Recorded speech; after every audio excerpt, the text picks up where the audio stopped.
Junk ফুডের সাথে সাথে মাঝে মাঝে আমার হেলদি খেতেও ইচ্ছা করে, তখন আমি বানিয়ে নিই কর্ন স্যালাড। আর তার জন্য সবার প্রথমে একটা পাত্র নিয়ে নিতে হবে এবং তার মধ্যে আগে থেকে নুন হলুদ দিয়ে সিদ্ধ করে রাখা 1 কাপ পরিমাণ সুইট কর্ন ঢেলে দিতে হবে। এবার ওই সুইট কর্নের মধ্যে একটা মিডিয়াম সাইজের শসা ভালোভাবে কুচিয়ে দিয়ে দিতে হবে।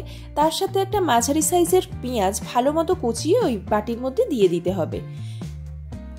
এবার তার সাথে 1 টেবিল চামচ পরিমাণ কাঁচা লঙ্কা কুচি আর একটা মাঝারি সাইজের টমেটো ভালোভাবে কুচিয়ে ওই পাত্রের মধ্যে ঢেলে নিতে হবে।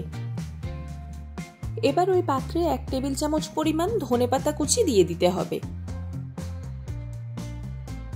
এবার স্বাদের জন্য হাফ চা চামচ পরিমাণ নুন, 1/4 চা চামচ পরিমাণ গোলমরিচ গুঁড়ো, 1/4 চা চামচ পরিমাণ চাট মশলা ও তার সাথে অর্ধেক লেবুর রস ভালোভাবে চিপে নিয়ে সব উপকরণকে একসাথে মিক্স করতে হবে।